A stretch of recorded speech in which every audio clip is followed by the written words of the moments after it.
आप सभी भाई बहनों का आध्यात्मिक ज्ञानात्मक चैनल की ब्रह्म मुहूर्त उपदेश कक्षा में एक बार फिर स्वागत है। आज की चर्चा का विषय है सार्थक जीवन। अक्सर देखिए हम अपनी चर्चाओं में सार्थक शब्द का बहुत उपयोग करते हैं। सफलता, सार्थक, सात्विकता, ये सभी एक ही दिशा में ले जाते हैं, क्योंकि जब तक मनुष्य योनि का जन्म ये एक अर्थपूर्ण नहीं होता। सार्थक का अभिप्राय क्या है कि जिसका कोई एक अर्थ हो। अर्थ क्या है कि मनुष्य अपने मिले हुए जीवन में ये जो जन्म मरण का जो एक बंधन है जो दुखदायी है, भगवान श्री कृष्ण ने गीता में कहा है ये जगत एक दुखालय है। और मैं तो अक्सर बार बार कहता रहता हूँ कि यहाँ के जितने भी सुख हैं ये तो घंटों के हिसाब से आते हैं, दिनों के हिसाब से आते हैं।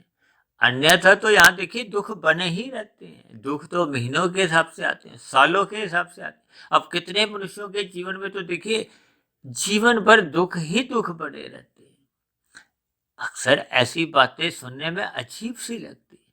कोई ऐसा मनुष्य ही ढूंढना मुश्किल हो, चाहे कोई प्रधानमंत्री हो, चाहे कोई राष्ट्रपति हो, चाहे फिल्मी जगत का सुपरस्टार हो, जिनके साथ फोटो खिंचवाने में एक साधारण मनुष्य बहुत ही प्रसन्नचित्त रहता है, बहुत ही प्रसन्न हो जाता है।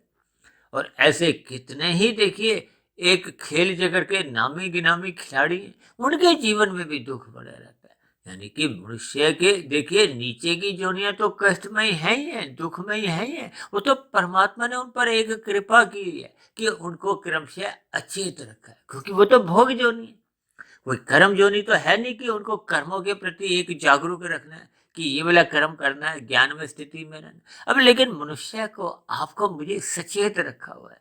अब सचेत रखने का अभिप्राय क्या है कि हम ज्ञान में स्थिति में रहें। और जबकि आज कलयुग में ऐसा क्या देखा जा रहा है कि परमात्मा ने तो आपको हमें सचेत रखा है, लेकिन मनुष्य शराब का सेवन करता है, मादक पदार्थों का सेवन करता है। और तो और पिछले देखिए 25-30 वर्षों से ये जो गुटखा तंबाकू लोग मुंह में चबाते हैं, मुंह में डालकर इधर उधर थूकते भी हैं।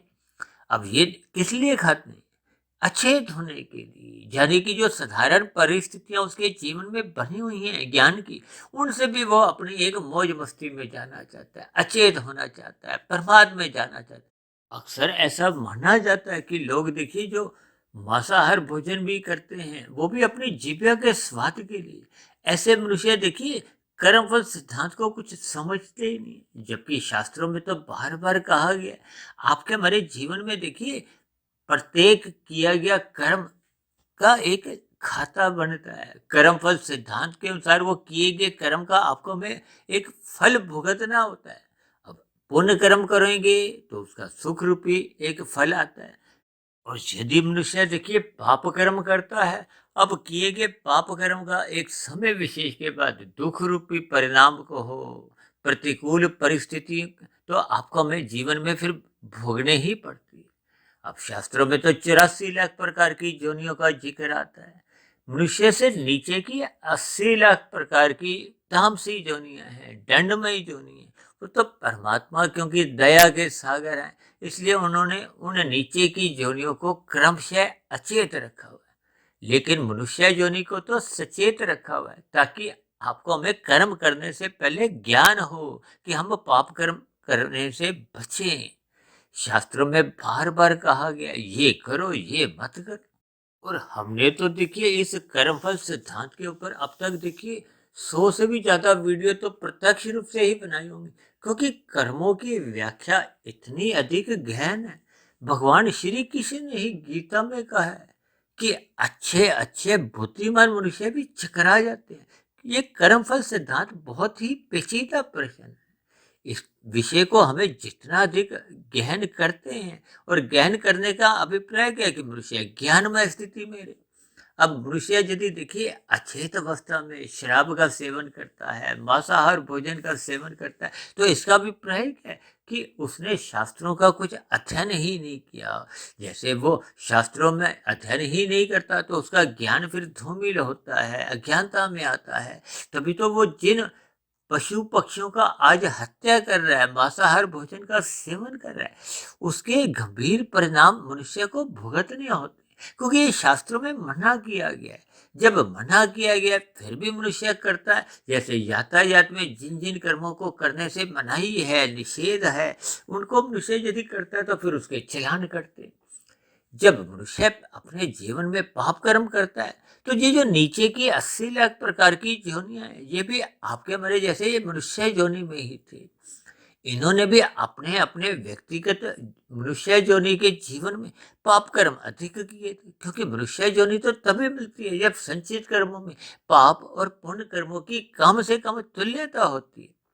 अब तुल्यता का अभिप्राय देखिए, राजसी पुण्य कर्म साधारण पुण्य कर्म माने जाते हैं और सात्विक पुण्य कर्म की एक विशेष महत्ता बताई गई है कि मनुष्य को सात्विक पुण्य कर्म परोपकार के कार्य करना चाहिए। और भगवान श्री कृष्ण ने तो इन सभी से ऊपर उठते हुए निष्काम भाव से कर्म करने की, यानी कि कर्म योग में स्थित होने की एक प्रेरणा दी है, उपदेश दिए, ताकि आपका महाराज ये जो जन्म मरण का जो एक बंधन है वो कमजोर होना आरंभ हो। जब तक मनुष्य योग की स्थिति में नहीं आता तब तक तो उसके देखिए बंधन समाप्त होने आरंभ ही नहीं होते।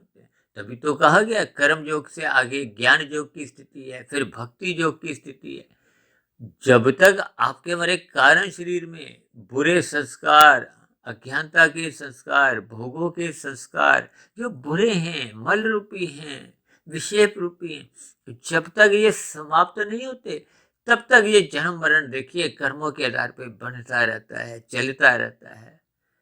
हमने तो इस पे एक बहुत बड़ी एक वीडियो भी बनाई थी तकरीबन 2.5-3 वर्ष पहले, मनुष्य के मरने के बाद का अगला जन्म। इन सभी स्थितियों को हमें समझना होगा। आज हमने देखिए चर्चा में केवल सार्थक जीवन में 2 स्थितियों का एक वर्णन करने जा रहे हैं, क्योंकि आपके मेरे देखिए जो बार बार शरीर बदलते हैं वो तो स्थूल शरीर है, और स्थूल शरीर को भगवान श्री कृष्ण ने एक रथ का नाम दिया। रथ का अभिप्राय क्या है? ये एक साधन है। जैसे हम स्कूटर कार में इधर से उधर जाते हैं ना, चलने फिरने के लिए हम पैदल नहीं चलते तो फिर हम वाहन का इस्तेमाल करते हैं दूर दराज जहाँ जाना होता है। ठीक इसी तरह अब परमात्मा तो देखिए एक दूर की स्थिति में है, भले ही परमात्मा को देखिए ऐसा भी माना गया है कि परमात्मा सबसे निकट है, क्योंकि परमात्मा तो मन के भीतर ही हैं, आपकी आत्मा के भीतर भी हैं, आपकी आत्मा के बाहर भी हैं, जो आपके हमारा एक मार्गदर्शन करते हैं। जब भी हम पाप कर्म करते हैं तो परमात्मा अंदर से रोकते हैं, आपकी आत्मा भी आपको रोकती है, झंझोड़ती है, ये मत करो, ये मत करो। लेकिन जैसे जैसे हम आत्मा के ज्ञान की, परमात्मा की एक उपदेश की अनदेखी करते जाते हैं तो फिर वो वाली आवाजें, आत्मा की आवाजें कहो, मन की आवाज कहो, परमात्मा का उपदेश कहो, वो फिर आपको में सुनाई नहीं देता। जैसे कहते हैं ना, बच्चे आवारागर्द हो जाते हैं तो उसको माता पिता की बातें सुनाई नहीं देती, समझ नहीं आती। लेकिन जब वो बिगड़ जाता है, बड़ा हो जाता है, फिर उसको अपने माता पिता की कही की बातें याद आती हैं कि यदि बचपन में मैंने ये कहना माना होता तो आज मेरा ये एक दुख रूपी स्थितियों में मुझे अपना जीवन नहीं बिताना होता। देखिए ये इन सभी स्थितियों पर मनुष्य विचार नहीं करता। विचार कब नहीं करता? जब कर्म करना होता है, और जब परिणाम आता है तो देखिए तब परिणाम आने पे तो सभी ही विचार करते हैं। आज कितने ही अपराधी जो जेल में सजा भुगत रहे हैं वो पश्चाताप करते हैं, उनको आत्मग्लानि होती है। लेकिन कर्म करने से पूर्व यदि मनुष्य उस पर विचार नहीं करता, चिंतन नहीं करता, इसीलिए तो बार बार कहा गया, ये जो सार्थक जीवन के नीचे देखिए हमने 2 स्थितियों का वर्णन किया। हालांकि हमारा देखिए स्थूल शरीर को कोई हम विशेष महत्व नहीं देते, इतना ही हमने महत्व देना है कि आपका हमारी साधना में किसी भी प्रकार की कोई रुकावट ना आए। हमने तकरीबन 1.5-2 वर्ष पहले एक स्वस्थ स्थूल शरीर की कसौटी पे भी एक वीडियो बनाया था, उसमें भी हमने ये वात कफ पित्त का एक जिक्र किया था। अब आज भी हमने देखिए स्थूल शरीर का स्वस्थ रखने के लिए, देखिए सार्थक का मतलब ही स्वस्थ है, सफलता से जोड़ो, जिसका एक अर्थ है। तभी तो कहते हैं ना, बच्चों के नाम देखिए एक अर्थपूर्ण रखने चाहिए। अब देखिए कोई नाम टिंकू मिंकू जो रख देते हैं, जिनके कोई अर्थ नहीं है, देखिए बोलने में अच्छे लगते हैं वो एक अलग बात है, लेकिन शब्दों के भावार्थ यदि हम समझ आते जाते हैं तो आपका हमारा जीवन भी देखिए नाम के साथ साथ थोड़ा एक अर्थपूर्ण एक दिशा लेता है। तभी तो आज से पहले जितने भी देखिए लोगों के नाम होते थे वो धार्मिक नाम होते थे, परमात्मा के नामों के इर्द गिर्द ही होते। अब परमात्मा के तो देखिए जितने भी नाम है अनंत नाम है, वो उनके गुणों के आधार पे आधारित है। गुणों के आधार पे ही देखिए वो एक नाम कहे जाते हैं। अब आप किसी भी नाम से अपना नाम रख लो तो कम से कम वो एक धार्मिक नाम गिना जाता है।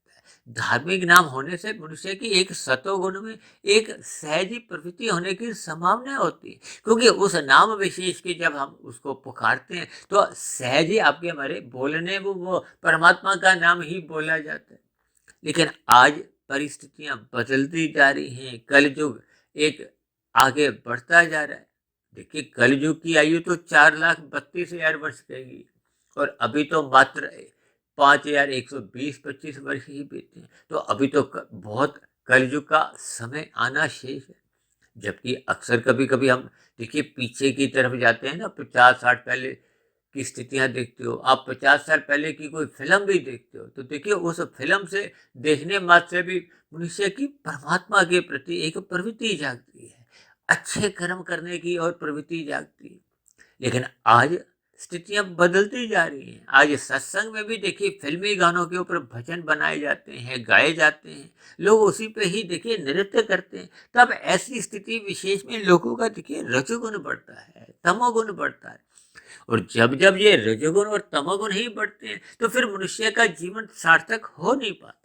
अब देखिए हमने सार्थक जीवन के नीचे दो स्थितियां लिखी हैं, क्योंकि दो ही स्थिति है, या तो आपका स्थूल शरीर और एक है आपका सूक्ष्म शरीर। अब सूक्ष्म शरीर में देखिए कारण शरीर भी आ जाता है। शास्त्रों में तो बार बार कहा गया है ना, ये जो कारण शरीर है जब तक ये बना रहता है तब तक आपके हमारे ये स्थूल शरीर हैं वो कर्मों के आधार पे आपको हमें मिलते रहते हैं। ये कार्य क्या है, यानी कि जब तक कारण रहेगा वो कार्य दिखाई देगा। कार्य क्या है, बार बार जन्म होना। क्योंकि जो भी आपको हमें शरीर मिला, आज मैं भी मनुष्य योनि में, मेरी भी एक दिन मृत्यु हो जाएगी। अब मृत्यु के बाद देखिए जा तो हम मायातीत की स्थिति में पहुंचे। मृत्यु के बाद का अभिप्राय देखिए मृत्यु से पहले यदि हम अपने कारण शरीर को समाप्त कर लेते, जो कि साधना करते करते संभव होते हैं, और ये तभी संभव है जब हमारा उसमें सत्वगुण को हम 100% महत्व देते हैं। अब देखिए हमने स्थूल शरीर के नीचे कफ वात पित्त लिखा हुआ है, ये 33-33% का लिखा हुआ है। इसके भी अभी हम थोड़े अर्थ समझाते हैं, लेकिन हमारा मुख्य उद्देश्य क्या है, सूक्ष्म शरीर की ओर। इसमें देखिए हमने तमोगुण, रजोगुण और सत्वगुण की स्थितियों के आगे नीचे कुछ प्रतिशत लिखा हुआ है। प्रतिशत का अभिप्राय क्या है कि हमने अपने जीवन में कितने कितने प्रतिशत का इनको महत्व देना है, जो अपने जीवन में रखना है। अब इसमें देखिए तमोगुण के नीचे तो हमने मात्र 1% लिखा है, रजोगुण के प्रति हमने 10% लिखा है और सतोगुण के प्रति हमने 100% लिखा है। ये किस आधार पे, क्योंकि शास्त्रों में बार बार कहा गया है सतोगुण की प्रशंसा करो, सतोगुण अपना बढ़ाओ, ताकि हम विशुद्ध सतोगुण को जानने की एक स्थिति में आ जाए। और यदि मनुष्य सतोगुण में ही स्थित नहीं होता, सात्विक स्थिति अपनी मजबूत नहीं करता, ब्रह्म मुहूर्त में उठता नहीं, तब ऐसी स्थिति विशेष में उसको विशुद्ध सतोगुणी सत्ता का कोई ज्ञान नहीं होता। ज्ञान होने का अभिप्राय देखिए यथार्थ ज्ञान से है। ऊपरी ऊपरी स्तर पे तो देखिए मनुष्य कितने ही तामसी मनुष्य जो देखिए भजन भी गाते हैं, परमात्मा की पूजा पाठ भी करते हैं, भले ही वो तामसी हैं, अज्ञानता में है, उनको परमात्मा का यथार्थ ज्ञान नहीं होता। क्योंकि तमोगुण से अगली स्थिति क्या है, रजोगुणी। अब रजोगुणी मनुष्य के जीवन में तो फिर भी देखिए धर्म की मर्यादाएं होती, क्योंकि राजसी मनुष्य का अभिप्राय क्या है कि उसके जीवन में देखिए धर्म प्रथम स्थान पे बना रहता है। ये जो 4 पुरुषार्थ हैं, धर्म अर्थ काम मोक्ष, ये जो अर्थ और काम जब मर्यादा में रहते हैं, ये अर्थ का अभिप्राय धन कमाने से है, काम का अभिप्राय स्थूल शरीर की अवस्थाओं से है। और जब जब ये देखिए बिगड़ जाते हैं, बिगड़ते कब है, जब आपके भरी भोग इच्छाएं बढ़ने लगती, अब भोग इच्छाएं बढ़ने का अभिप्राय क्या है कि मनुष्य की जब विषय भोगों में ही रुचि होने लगती है। अब देखिए, हमने आज सार्थक जीवन के नीचे स्थूल शरीर सूक्ष्म शरीर दोनों को ही सफेद रंग का दर्शाया है। अब सफेद रंग का दर्शाने का अभिप्राय क्या है कि स्वस्थ। अब जब आपके हमारे स्थूल शरीर में देखिए वात कफ पित्त ये बराबर रहते हैं, तो ये एक संतुलित, एक स्वस्थ स्थूल शरीर माना जाता है। तो फिर आपको में रोग नहीं होते। जबकि सूक्ष्म शरीर में देखिए, हमने सूक्ष्म शरीर को भी सफेद रंग से दर्शाया है। लेकिन ये सफेद रंग तभी बन पाता है, तभी सूक्ष्म शरीर स्वस्थ रहता है, यदि हम तमोगुण को 1% का महत्व दें। ये 1% का महत्व देने का अभिप्राय क्या है? देखिए, नींद लेना एक तामसी वृत्ति है। अब मनुष्य को देखिए 4, 5, 6 घंटे की नींद तो चाहिए। इसको सात्विक नींद कहा गया है। और जब जब मनुष्य देखिए 6 घंटे से भी अधिक सोया रहता है, 7 घंटे 8 घंटे, तो फिर वो राजसी नींद मानी जाती है। हालांकि शास्त्रों में देखिए ऐसा कहीं प्रत्यक्ष रूप से मेरे पढ़ने में नहीं आया, लेकिन मैंने तो इन पे भी देखिए वीडियो बनाई है। जब जब हम 6 घंटे से अधिक सोते हैं तो वो राजसी नींद है, और जब मनुष्य देखिए 8, 9, 10 घंटे सोया रहता है तो वो तो तामसी नींद है। सोने के बाद भी हम अपने बिस्तर पर ही प्रभातवश चाहे मोबाइल पे लगे रहते हैं, चाहे अखबार पढ़ते हैं, या और चाय पानी पीते हैं। ये सभी स्थितियां देखिए उठने के बाद भी जब हम पलंग की स्थिति को छोड़ते नहीं है, तो फिर वो एक नींद में, यानी कि वो एक प्रभात की स्थितियां मानी जाती है। इन सभी स्थितियों के देखिए भावार्थ समझने होंगे। जब तक मनुष्य अपने मिले हुए जीवन का एक उद्देश्य नहीं बनाता। उद्देश्य क्या है कि मनुष्य को मिले हुए जीवन में अपना सतोगुण बढ़ाना है। सतोगुण क्यों बढ़ाना है? क्योंकि हम विशुद्ध सतोगुणी सत्ता जो सच्चिदानंद है, यानी भगवान की सत्ता तो आनंद स्वरूप कही गई है, जबकि आत्मा को कहीं भी आनंद स्वरूप कहा ही नहीं गया। अब जो चीज आत्मा में है ही नहीं, जो दिव्य गुण आत्मा में है ही नहीं, इसलिए तो सभी आत्माओं का क्या स्वभाव होता है? सतह ही सुख की प्रवृत्ति, दुख से निवृत्ति। अब पशु हो पक्षी हो, आप उदाहरण के लिए कभी चींटी को मच्छर को पकड़ने की कोशिश कर, वो बचता है। क्यों बचता है? क्योंकि उसको जीवन में सुख नजर आता है। मरने में देखिए सभी को ही भय होता है, एक दुख लगता है। इसलिए तो हम देखिए सदा ही जीवित रहना चाहते हैं। वो तो स्थूल शरीर का एक स्वभाव है। वो जैसे जैसे एक शिथिल पड़ जाता है, उसमें कई प्रकार के एक विकार आने लगते हैं। वो विकार आपको में दुखी करते हैं। इसलिए परमात्मा ने एक ऐसी स्थितियां रखी हैं कि ये जन्म मरण की स्थितियां बनती हैं। बचपन अवस्था, युवावस्था, वृद्ध अवस्था और मृत्यु, ये अनादि काल से ये स्थितियां बनती आ रही हैं। लेकिन जब जब आपका हमारा स्थूल शरीर देखिए स्वस्थ बना रहता है, ये स्वस्थ तभी बना रहता है जब आपका हमारा रजोगुण 10% का हम महत्व देते हैं। ये संसारी आकर्षण जो आजकल 24/7 लिखा हुआ है, 2400 घंटे लोग विषय भोगों में, 7 दिन ही भोग जाते हैं। और काम करने के घंटे देखिए, पहले लोग 7 दिन ही काम करते थे, फिर लोगों ने देखिए 7 दिन से अपने काम करने के घंटे घटा के 6 दिन किए। अब तो देखिए 6 दिन से भी घट के 5 दिन हो गए, जिसको कहते हैं ना 5 डे वीक। मुझसे काम करने के घंटे तो घटाता गया, और भोगों क्या है? 2400 घंटे भोग। कभी गंध का भोग, कभी रस का, कभी रूप का, कभी स्पर्श का, कभी शब्द का। ये 5 भोग विषय के हैं। ये आपके हमारे मन के घोड़े हैं। ये जब आवारागर्दी करते हैं, यानी कि ये आवारागर्दी का अभिप्राय क्या है? अमर्यादित विषय भोग हो जाते हैं। ये 24/7 का अभिप्राय ही है कि जब जब आपके हमारे विषय भोग अमर्यादित होते हैं, तो आपका हमारा सूक्ष्म शरीर भी बिगड़ने लगता है। बिगड़ने का अभिप्राय क्या है? कि मनुष्य परमात्मा में आने लगता है। ये विषय भोगों के कारण ही वो अधिक धन कमाता है। जब अधिक धन कमाने की ही इच्छा बनी रहती है, तो मनुष्य फिर धर्म की परवाह नहीं करता। शास्त्रों में क्या लिखा है, ये सही ये गलत, फिर वो सही गलत की ऊपर उठते हुए अपने सही मतलब धन कमाने को ही सही समझता है। चाहे वो अनीतिगत कार्यों से हो, दूसरे मनुष्यों को पीड़ा दे के आए। अब मनुष्य अपने जीविका के स्वाद के लिए जब मांसाहार भोजन का सेवन करता है, अब खुद को तो कोई देखिए एक थप्पड़ भी मारता है तो हम लड़ने मरने को तैयार हो जाते हैं। जबकि हम अपने जीविका के स्वाद के लिए पशु पक्षियों का ही वध करते हैं, हत्या करते हैं। तो ये कितना निषेध करना, कितना जघन्य अपराध है, जिसका फिर आपको हमें देखिए एक दुख रूपी परिणाम तो भुगतने होते हैं। और मनुष्य तो देखिए प्रतिदिन ही एक समय, दो समय मांसाहार भोजन का सेवन कितने ही सालों से करता है। अब वो अज्ञानी मनुष्य देखिए इन सभी स्थितियों पर विचार ही नहीं करते। विचार इसलिए नहीं करते क्योंकि वो सत्संग नहीं करते, ज्ञान की न्यूनता बनी रहती है, उनके जीवन में रजोगुण की ही प्रधानता, विषय भोगों की ही लोलुपता बनी रहती। तभी तो हमने देखिए रजोगुण को 10% इधर लिखा है। ये पीले रंग देखिए, ये आपको में एक आकर्षित करता है, जैसे मेले आपको आकर्षित करते हैं। आज माल की स्थितियां भी देखिए मेलों के समान ही।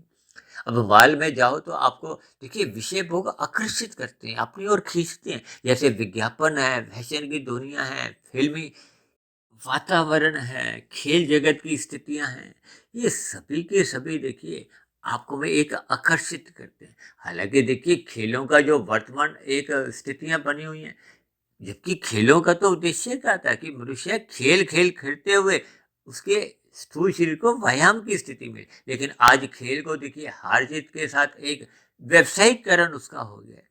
जैसे देखिए फिल्मों में एक स्थितियां जो आरंभिक थी वो एक मात्र मनोरंजन की स्थिति थी और परमात्मा का संदेश के साथ जुड़ी हुई थी, उसमें शिक्षाएं होती थी। लेकिन आज शिक्षा तो देखिए गौण हो गई है, एक मनोरंजन का उद्देश्य ही उसमें बढ़ता जा रहा है, तामसी वृत्तियां बढ़ती जा रही हैं। ये सभी स्थितियां के साथ मनुष्य जब जुड़ता जाता है तो उसका जीवन देखिए सार्थक होने की बजाय निरर्थक होता जा रहा है। निरर्थक का बजाय उसका देखिए क्रमशः बिगड़ता जा रहा है, उसके संस्कार बिगड़ते जा रहे हैं। जब आपके हमारे कारण शरीर में बुरे संस्कार बनते जाते हैं तो फिर वो बने हुए बुरे संस्कार ही आपको में बार बार उन राशि या तामसी स्थितियों में ही बार बार जाने को बाध्य कर देते हैं। और बाध्य करने का अभिप्राय क्या है? जब मनुष्य के विषय भोग बिगड़ने लगते हैं। अब विषय भोग बिगड़ने का अभिप्राय क्या है? ये 24 घंटे जो मनुष्य का खाना पीना चलता रहता है। अब शास्त्रों में तो कहा गया है कि सूर्य डूबने के बाद आपको में एक ठोस पदार्थ लेने ही नहीं है, क्योंकि आपके हमारे भीतर में ये जो 3 स्थितियां हैं ना, वात कफ पित्त की, इनका पृथ्वी जल अग्नि वायु आकाश से एक संबंध है। देखिए इस विषय पर हमने एक विस्तार से एक वीडियो बनाई थी, स्वस्थ स्थूल शरीर की कसौटी, जिसमें हमने वात कफ पित्त को थोड़ी विस्तार से समझाया था। आज हमारा वो विषय नहीं है, लेकिन हमने सूक्ष्म शरीर को समझाने के लिए ये स्थूल शरीर का थोड़ा सहारा लिया है। सहारा का अभिप्राय कि ये जो वात कफ पित्त का जो स्थिति है, ये एक संतुलन में होनी चाहिए। अब पित्त का अभिप्राय क्या होता है? अग्नि से होता है, क्योंकि आपका हमारा स्थूल शरीर 5 तत्वों का बना है, पृथ्वी जल अग्नि वायु आकाश। अब कफ का अभिप्राय देखिए पृथ्वी और जल तत्व से होता है। पृथ्वी का अभिप्राय देखिए ठोस पदार्थों से है, जल का अभिप्राय तरल पदार्थों से है, पित्त का अभिप्राय देखिए अग्नि से है। गीता में भी भगवान श्री कृष्ण ने एक जठरा अग्नि शब्द का इस्तेमाल किया। आपके हमारे भीतर में जो एक जठरा अग्नि है, अक्सर देखिए ये कोरोना के दिनों में तो इस पे बहुत चर्चाएं होती थी कि इम्यून सिस्टम जितना अधिक आपका एक सुरक्षित या अधिक बलवान होगा, उतना ही आपको रोग प्रतिरोधक क्षमता अधिक होने से फिर ये कोरोना जैसे जो संक्रमित रोग है इनसे लड़ने की आपको एक क्षमता आ जाती है। इसका अभिप्राय देखिए जठरा अग्नि से है। यदि जठरा अग्नि मंद पड़ती जा रही है तो मनुष्य जितने भी इधर उधर की गोलियां या कुछ इलाज कर ले, फिर वो उसकी रोग प्रतिरोधक क्षमता बढ़ नहीं पाती। अक्सर देखिए इन सभी स्थितियों को मनुष्य प्रथम दृष्टि में तो स्वीकार ही नहीं करता, क्योंकि इसका अभिप्राय देखिए अग्नि से है, अग्नि का अभिप्राय सूर्य से है। इसलिए तो कहा जाता है कि सूर्य के छिपते ही आपकी हमारी जठरा अग्नि जो कि सूर्य से संबंध रखती है वो मंद पड़ जाती है। अब जैसे हम देखिए खाना बनाते हैं तो बड़े गैस के चूल्हे पे हम रोटी बनाते हैं, सब्जी बनाते हैं, ताकि वो रोटी आपकी पके, सब्जी सही सही पके। पकने पे ही वो आपको में स्वादिष्ट लगती है। यदि हम रोटी ठंडे तवे पे छोटे गैस पे वो मंद स्थिति पे हो, तब ऐसी स्थिति में वो आपकी हमारी जो एक चपाती है वो सही पक नहीं पाती। देखिए, ये एक साधारण स्तर पे उदाहरण है। और जब मनुष्य देखिए ब्याह शादियों में जाता है, रात को 9-10 बजे वहाँ पहुँचते हैं। अब उसके बाद 10 बजे 11 बजे खाना खा रहे हैं, 1-1 बजे तक खाना खाया जा रहा है। तब ऐसी स्थिति विशेष में देखिए, वो जो आपकी हमारी जठराग्नि है वो तो पूर्ण रूप से बंद की स्थिति में ठंडी हो चुकी होती है। अब ऐसी स्थिति विशेष में देखिए, मनुष्य कितने ही पेयजल पीता है, कितना ही वो भोजन एक ग्रहण करता है। अब आपके हमारे स्थूल शरीर की देखिए एक स्थिति है कि उसमें 300 ग्राम 400 ग्राम के भोजन की एक स्थिति चाहिए।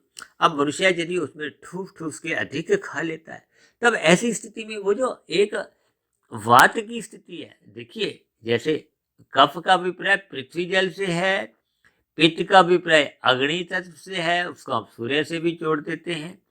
और ये जो वात का जो अभिप्राय है, ये वायु और आकाश से है। वायु का अभिप्राय देखिए, आपके हमारे शरीर में ये विभिन्न प्रकार की जो एक गतियां होती हैं, वो वायु के कारण होती है। शास्त्रों में 5 प्रकार की ये वात बताई गई है, वायु बताई गई है। ये सभी स्थितियां कब संभव होती हैं? जब आकाश आकाश का अभिप्राय देखिए खाली जगह से होता है।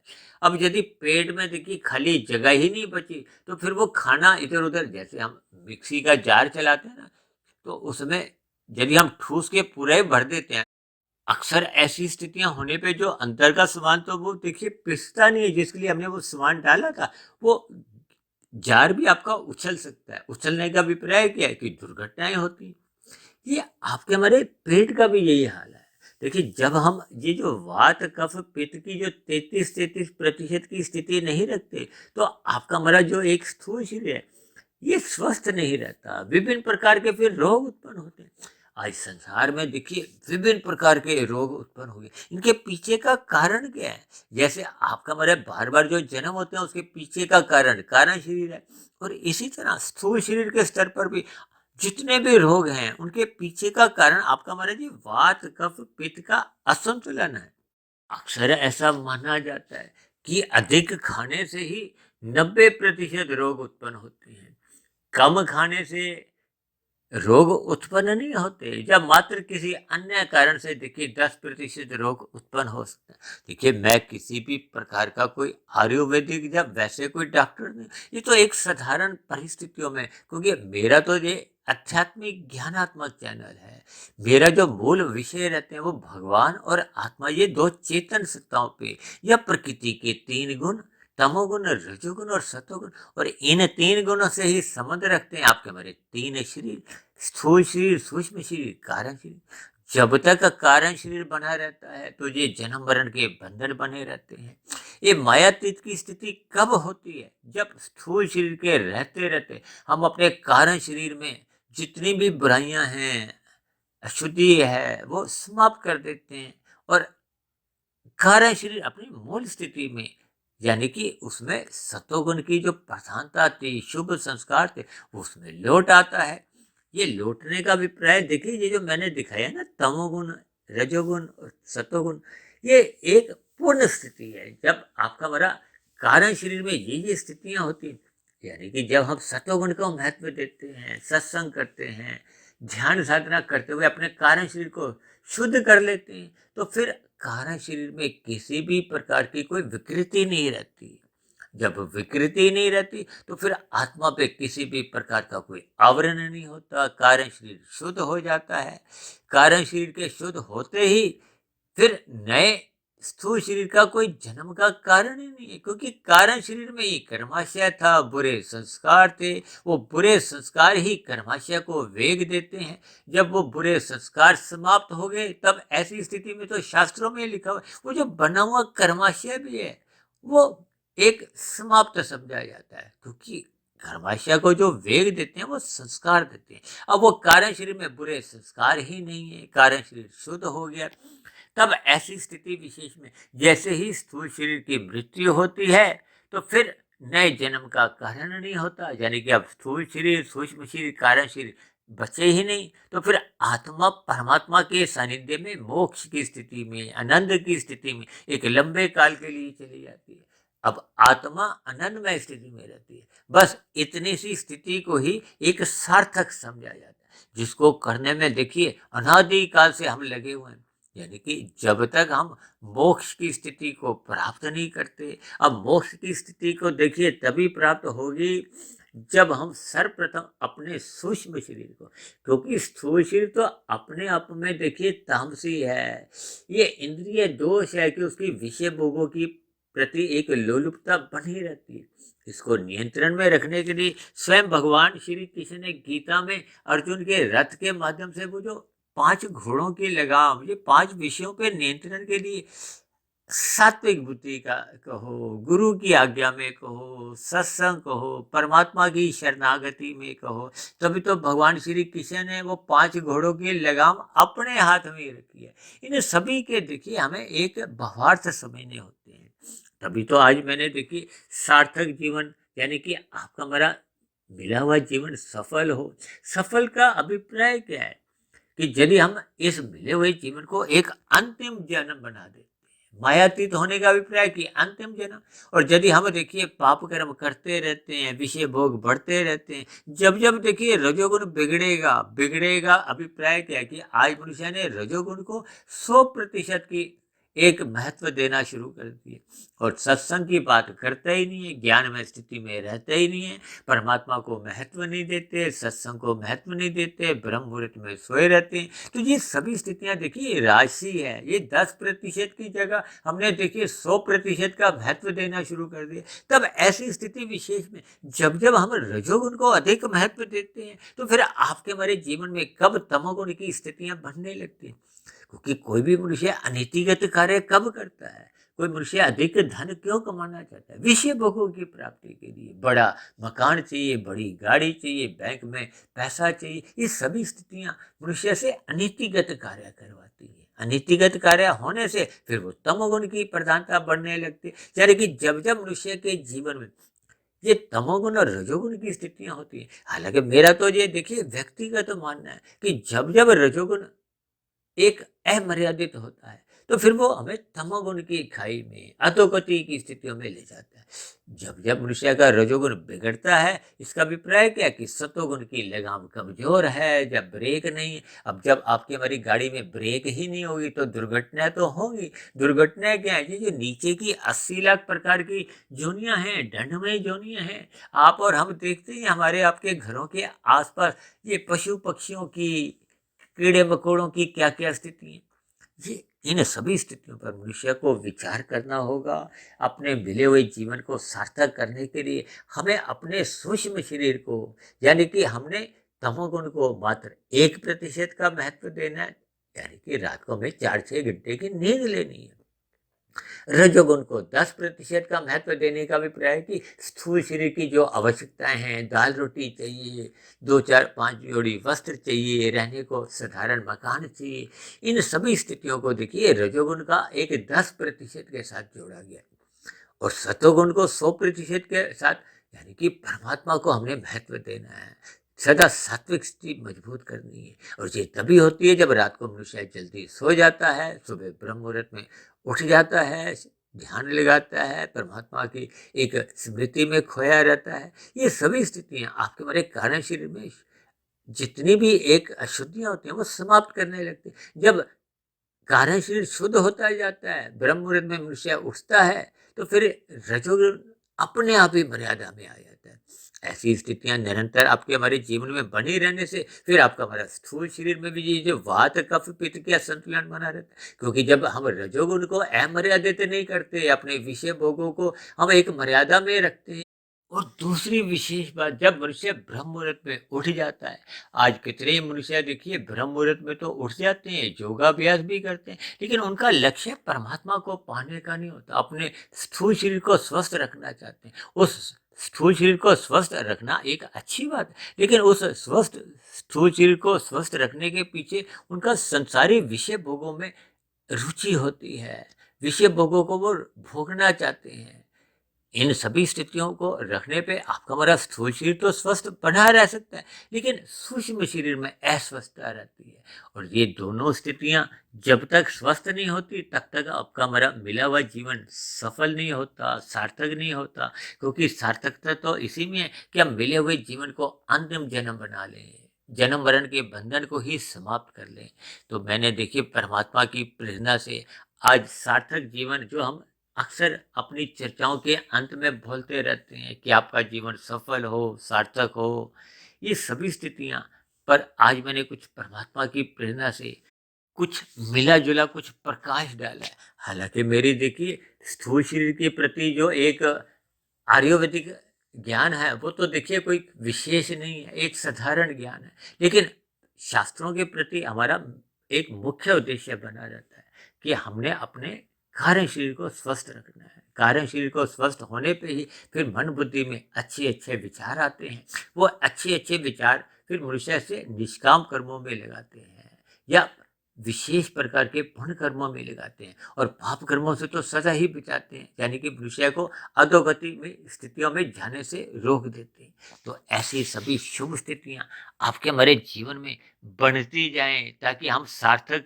जीवन करने की दिशा में अग्रसर हों, यानी कि हम मिले हुए जीवन को पूर्ण रूप से सार्थक करें, ये जन्म मरण के बंधन को समाप्त करते हुए मोक्ष की स्थिति, आनंद की स्थिति को ही पालें। तो ऐसी सभी शुभ स्थितियां आप सभी भाई बहनों के जीवन में भी जल्द से जल्द बढ़ने लगे।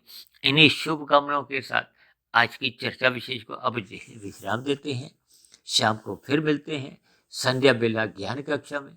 तब तक आप अपने आध्यात्मिक मित्र सुधीर भाटिया फकीर को इजाजत दें। आप सभी भाई बहनों को मेरी ओर से सात्विक और सार्थक जीवन बनने के लिए बहुत बहुत शुभकामनाएं। फिर भी चर्चा संबंधित आपके मन में कोई प्रश्न हो या मेरी कही गई बातें पर कोई आपको आपत्ति हो, क्योंकि अक्सर देखिए एक कटु बातें जो आपके हमारे हित की होती हैं वो आरंभिक स्थितियों में आपको हमें बुरी भी लगती हैं। ऐसी स्थितियां देखिए मेरी भी थी, लेकिन हम सभी भाई बहनों को अपने जीवन को सार्थक करने के लिए इन सभी कटु बातों पर विचार करना होगा, चिंतन करना होगा। यानी आपके प्रश्नों के साथ साथ आपकी कोई भी आपत्तियों का भी नीचे देके कमेंट्स बॉक्स पर स्वागत है। फिर भी मेरी कोई बात आपको बुरी लगी हो तो उसके लिए मैं क्षमा चाहता हूँ। चर्चा विशेष को सुनने के लिए आप सभी भाई बहनों का बहुत बहुत धन्यवाद।